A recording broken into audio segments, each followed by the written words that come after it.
Alors j'avais eu 15 à cette colle sur l'ordre des choses. Donc l'ordre des choses, désigne la hiérarchie chronologique, naturelle. Par exemple, il est dans l'ordre des choses qu'un corps tombe lorsqu'on le lâche.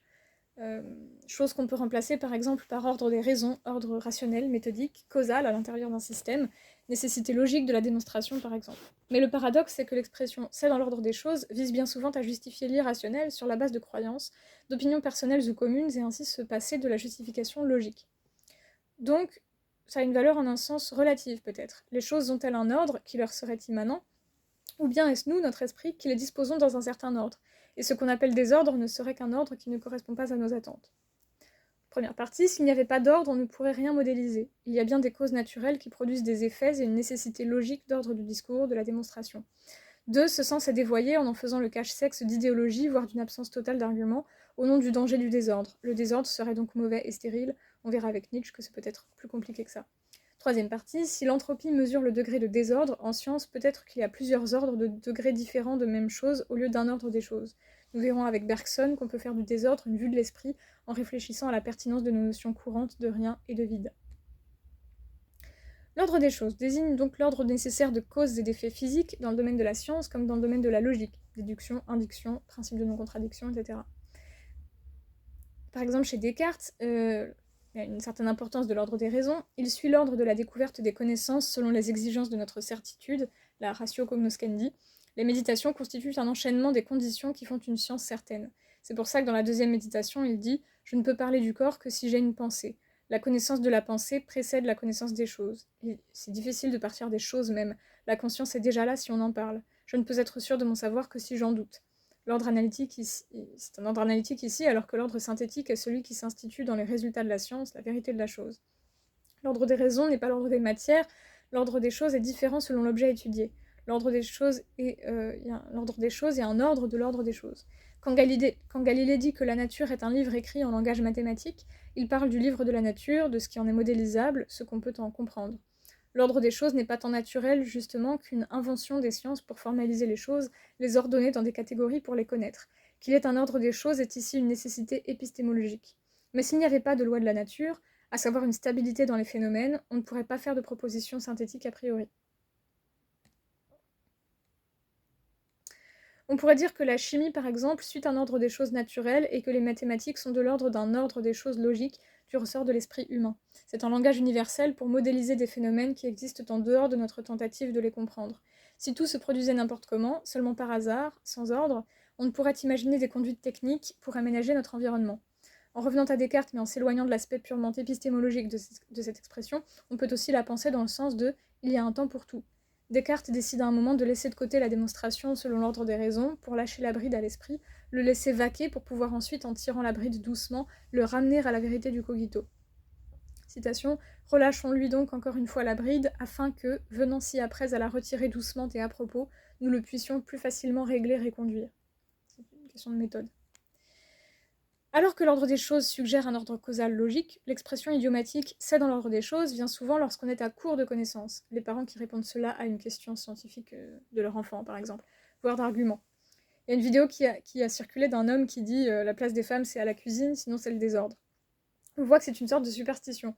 Il y a un accrochage à une pratique parce que sinon ce serait le désordre et ce serait mal. C'est toujours tautologique. Respecter l'ordre parce que sinon c'est le désordre. C'est un cercle. C'est parce que...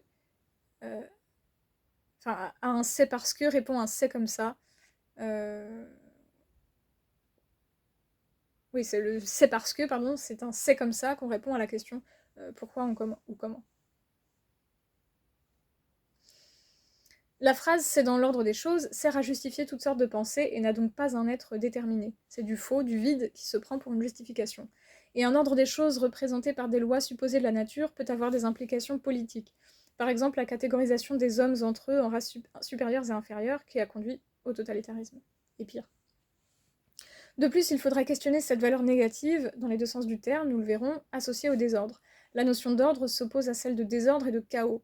Cette double opposition laisse entendre que l'ordre n'est pas une notion absolue, mais admet différents degrés, comme en témoigne en thermodynamique la notion d'entropie qui mesure le désordre. Ainsi, le désordre ne serait-il pas l'absence d'ordre, mais un moindre degré de celui-ci.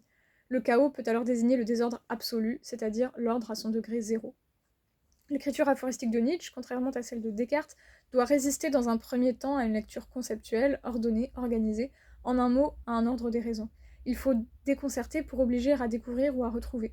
En même temps, l'aphorisme doit se manifester par une certaine force, une intensité qui peut tenir à des rapports d'image pour nous obliger à faire des rapprochements avec autre chose. Car un aphorisme s'oppose à l'idée d'un système, c'est-à-dire cartésien. Or, la notion d'ordre des choses est dépendante de la notion de système. Il y a une organisation quand même chez Nietzsche, mais organique justement plus que systématique. Au paragraphe 9 de Par-delà bien et mal, où il s'en prend aux stoïciens en leur disant « Qu'entendez-vous par vivre conformément à la nature ?» Qu'entendez-vous par vivre conformément à la nature ? Soit ça veut dire vivre conformément à l'indifférence, soit ça veut dire vivre conformément à la vie, et dans ce cas on ne peut pas faire autrement, c'est un truisme. Ils érigent comme norme ce qui est de fait et nécessaire. Ils comprennent la nature comme ordonnée, déjà rationalisée. Or c'est pour Nietzsche à la base un chaos. Et qui peut s'accorder à un chaos ? Ils interprètent la nature selon leurs besoins et désirs, ils fabriquent une nature de stoïciens. Il leur dit « Vous vous êtes construite une nature à votre image, mais en fait, vous conformez la nature à vous-même, alors que la nature est un chaos invivable en tant que tel qui surpasse toute légalité. » Ils imposent à la nature un certain visage, une certaine fiction, construisent une nature conforme aux stoïciens qui est censée prendre le pouvoir sur ses passions. Ils théorisent ce qu'ils sont en train de faire comme être agissant et le projettent sur la nature. Ils se comportent en tyrans de la nature parce qu'ils sont d'abord tyrans de leur propre être, essaient de s'imposer une figure. Vivre, c'est s'ordonner soi-même, se hiérarchiser, être maître de soi, pour Nietzsche. Cette maîtrise d'eux-mêmes qu'ils sont en train de construire, ils veulent aussi l'imposer à la nature dans leur déferlement de volonté de puissance. Or, on n'a jamais affaire à la nature tout court, jamais qu'à soi-même et aux forces qu'on est en train de discipliner et de hiérarchiser. Il insiste au paragraphe 109 du Gai Savoir sur l'inintentionnalité de la nature. Gardons-nous déjà de croire que l'univers est une machine. Il n'a certainement pas été construit en vue d'un but. En employant le mot machine, nous lui faisons un bien trop grand honneur. La condition générale du monde est, par contre, pour toute éternité, le chaos, non par l'absence d'une nécessité, mais au sens d'un manque d'ordre, de structure, de forme, de beauté, de sagesse, et quels que soient les noms de nos esthétismes humains. Au jugement de notre raison, les coups malheureux sont la règle générale, les exceptions ne sont pas le but secret, et tout le mécanisme répète éternellement sa ritournelle qui ne peut jamais être appelée une mélodie, et finalement le mot coup malheureux lui-même comporte déjà une humanisation qui contient un blâme. Donc le monde est un chaos de force et une pure nécessité où nous sommes partie agissante et interprétative. Alors, je fais don entre parenthèses et j'ai écrit critique toutes les conceptions mécanistiques des conduites humaines. Tout individu est pour lui-même à la fois chaos pulsionnel et loi, commandement qu'on s'impose qui transforme ce chaos en nécessité propre, voulue, singulière. C'est du chaos que naît la création. Il faut donner sens au chaos créateur qui surgit, d'où la pertinence du paragraphe 310, l'apostrophe des vagues de la volonté. Ces vagues préfigurent ou sont une image de la volonté de puissance, ce qui est sans raison préalable ni but transcendant. Les vagues sont totalement hors d'elles-mêmes, ne font rien d'autre que développer, affirmer leur puissance. Penser ce chaos des vagues, c'est comprendre qu'il est au fond source et condition du monde. Le chaos n'est pas absence de nécessité, il est ce qu'il est. L'ordre est ce qui obéit aux réquisites de notre pensée, fondamentalement. C'est un anthropomorphisme, une manière de plaisir que nous avons, au sens où ça nous correspond, alors que l'univers n'est pas fait pour assonner avec nous. Paragraphe 109, au jugement de notre raison. L'univers n'est touché par aucun de nos jugements esthétiques et moraux. Il ne possède pas non plus, donc ça c'est une citation de Nietzsche, il ne possède pas non plus d'instinct de conservation et, d'une façon générale, pas d'instinct du tout. Il ignore aussi toutes les lois. Gardons-nous de dire qu'il y a des lois dans la nature. Il n'y a que des nécessités. Il n'y a là personne qui commande, personne qui obéit, personne qui enfreint. Lorsque vous saurez qu'il n'y a point de fin, vous saurez aussi qu'il n'y a point de hasard. Car ce n'est qu'à côté d'un monde de fin que le mot hasard a un sens. Voilà. Et ça, parce que le mot hasard implique, lorsqu'il est opposé à la nécessité, une connotation positive ou négative. Malheureux ou heureux hasard, on dit malheureux ou heureux hasard parce qu'on traduit les événements dans la langue de notre attente, alors que hasard et nécessité sont des synonymes. Ce sont des événements et des forces qui arrivent sans raison, mais sont là et ne peuvent faire autrement qu'être là. Un jeu de causes qui échappe à toute signification comme à toute totalisation. L'idée même de totalité suppose qu'on se place en dehors de la totalité pour pouvoir la penser.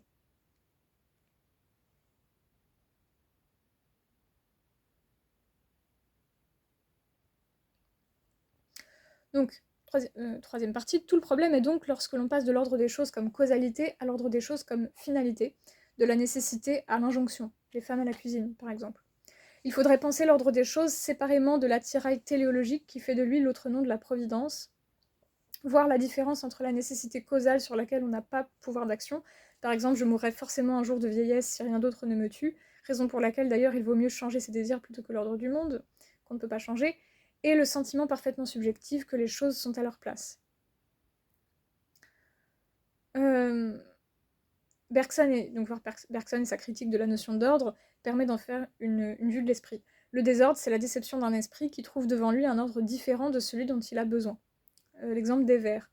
Citation de Bergson, « Si je choisis au hasard un volume dans ma bibliothèque, je puis, après y avoir jeté un coup d'œil, le remettre sur les rayons en disant « ce ne sont pas des vers ».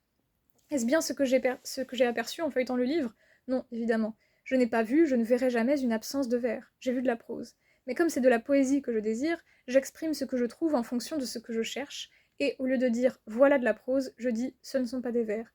Inversement, si elle me prend fantaisie de lire de la prose et que je tombe sur un volume de vers, je m'écrirai « ce n'est pas de la prose », traduisant ainsi les données de ma perception, qui me montrent des vers, dans la langue de mon attente et de mon attention, qui sont fixés sur l'idée de prose et ne veulent entendre parler que d'elle.